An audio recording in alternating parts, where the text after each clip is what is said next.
Tuko katika hali ya kumkumbuka baba na rais wetu Mwai Kibaki.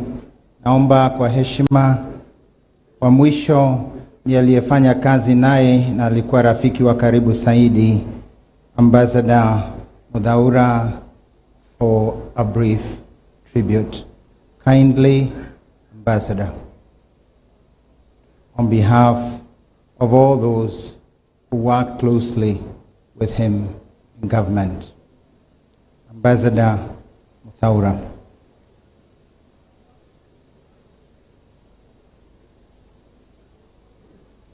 Thank you. Karibu mzee.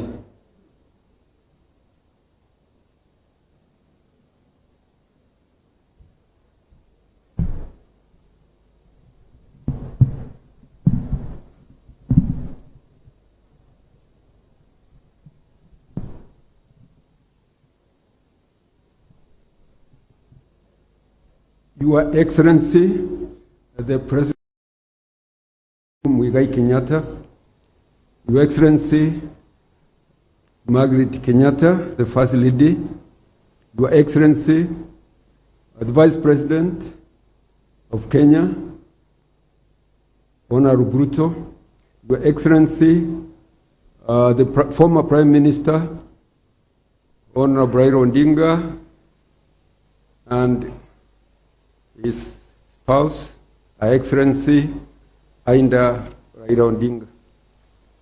Your Excellency, not Your Excellency, Your Lordship, the Bishop of Nyeri, may we kindly ask, tunauliza wananchi wote tuweze kutulia, bado tuko katika hali ya maombi, na tusikize kumbukumbu ya baba yetu. Tafadhali wananchi.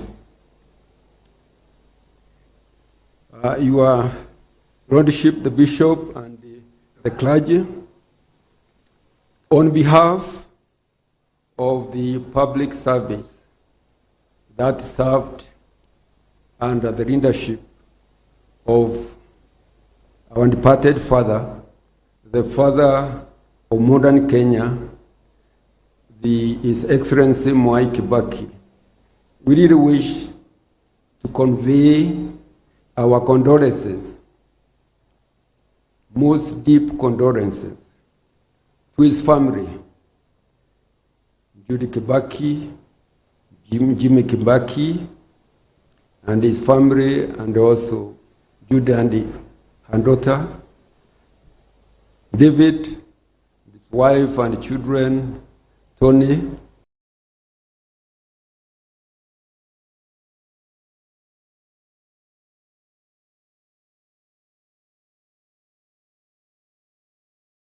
including the governor of Laikipia, His Excellency the Ruto. We really cannot express enough the loss and the pain we feel about our departed father. All of us in the public service really learned a lot from His Excellency the President. He was our teacher. He empowered all of us in the public service. He empowered the private sector. He empowered our military. He empowered our judicial service. Actually, there is nobody in the public service who cannot say he learned and got a lot of inspiration from our departed president. You remember when he came to power, our GDP was about 14 billion US dollars. When he retired from the leadership, it was around 60 billion US dollars. You know, 14 is from independence, or from the time the country was really started collecting statistics, 14. But only within 10 years, his successor, His Excellency Uhuru Kenyatta, has pushed it, operating on the foundation established by the father of modern Kenya to more than 100 billion US dollars.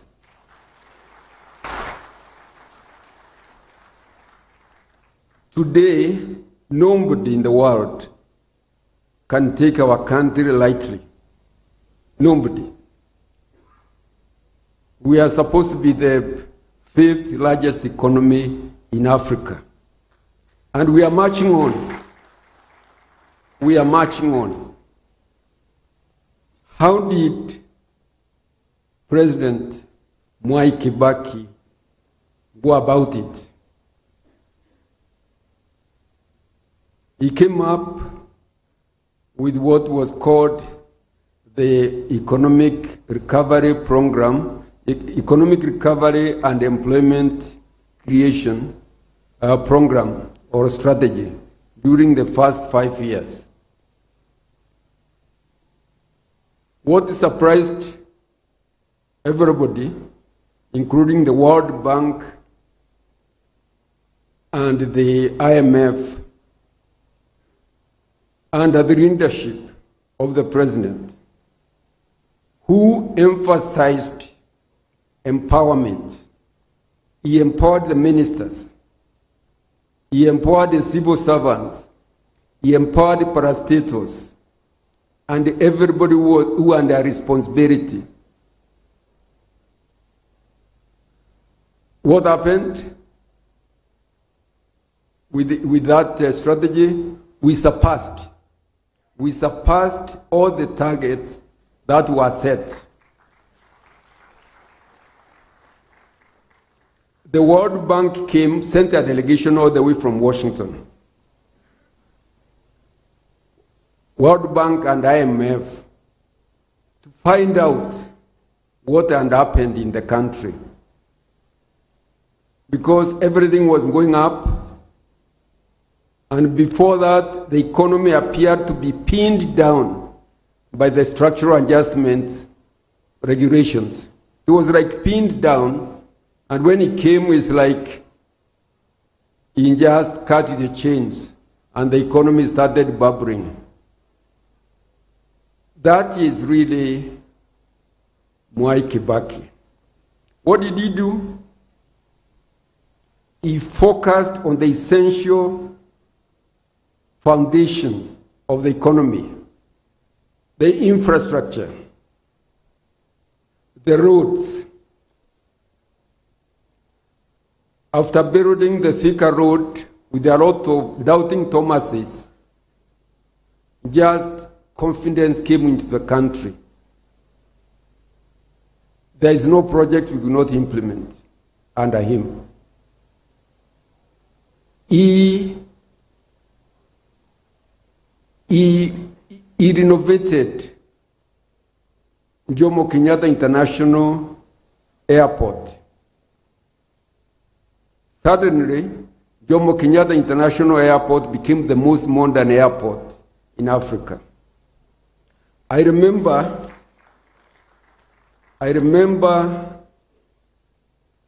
when he was opening the phase 1 of the current modern Jomo Kenyatta International Airport. The World Bank representative said, if you Kenyans can do a project like this so successfully on your own resources, because World Bank was a junior partner, they were contributing only $10 million. Kenyan government, the Treasury was contributing $120 million. He said there is no project which we cannot implement. Later, what happened? Of course, it's completion of the Thika Superhighway. It was the completion of the, and I've heard a lot of people talking, nobody has mentioned it, the Isiolo-Moyale Highway. Isiolo-Moyale Highway is about 520 kilometers. It was built, I think, within, I can remember, Your Excellency the President, because we were funding it, I think 3 years. We realized that road. The purpose was to open up northern Kenya to join Kenya with Ethiopia. Because our president, Kibaki, was an economist. He was to open up space for economic activities for this country. He even pushed a lot about accession of Rwanda into the East African community. He pushed very hard the accession of Burundi into the East African community. And now our current president has pushed very hard the accession of Zaire, Congo, into the community. I saw an article which was being circulated that now the East African Federation is going to be one of the most powerful nations in the world after. No, we have to be ambitious, Your Excellency. We have to be ambitious. But that ambition wasn't developed by the president. He pushed us to design the LAPSET project to open up northern Kenya with a port linking us with South Sudan and linking us with Ethiopia. He used to say the population is getting squeezed here in the southern part of the country, which is developed. We need to open up the north so that the population can go. And what is really, really very good is that our current president has never rested to make sure those dreams are achieved. So, what can we say? I said he focused on fundamentals, the roads infrastructure. He focused on power infrastructure. What he did, said, let's connect. He said, let us connect all public institutions with the power, all marketplaces, even churches. Let's connect them with the power. Then wananchi will be able to tap power from those points. Before, there used to be 40,000 connections a year. By the time we left, we are doing more than 200,000 connections a year. That's the power. And then, of course, in generation, when we get power, invested a lot on geothermal, which the current government has continued to expand.